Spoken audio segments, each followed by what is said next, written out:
હાલ રાજ્યમાં વરસી રહેલા ભારે વરસાદને કારણે જનજીવન ઠપ થઈ ગયું છે અને અનેક લોકો પોતાના ઘરમાં ફસાઈ ગયા છે।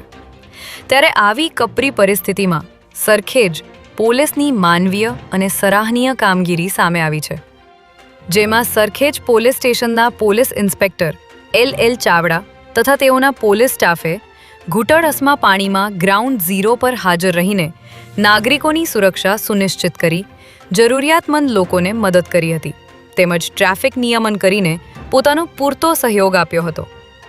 ત્યારે સ્થાનિક લોકોએ સરખેજ પોલીસની આવી કામગીરીને બિરદાવી હતી।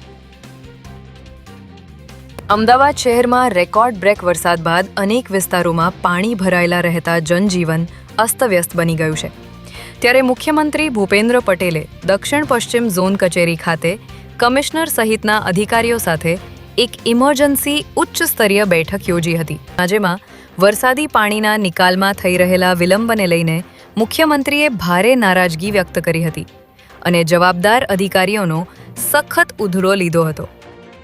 આ બેઠકમાં મુખ્યમંત્રીએ તંત્રને તમામ ઉપલબ્ધ સાધનો અને પંપોનો ઉપયોગ કરીને યુદ્ધના ધોરણે પાણી કાઢવાની કામગીરી પૂર્ણ કરવા કડક આદેશો આપ્યા હતા।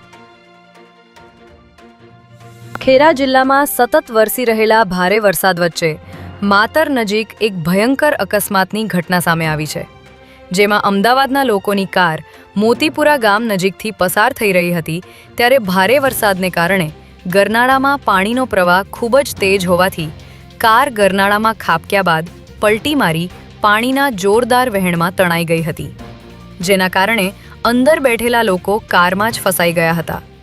ત્યારે આ કારમાં રહેલા 4 લોકોના કરુણ મોત નિપજ્યા છે, જ્યારે 2 લોકોને જીવતા બહાર કાઢી સારવાર માટે હોસ્પિટલમાં ખસેડવામાં આવ્યા છે।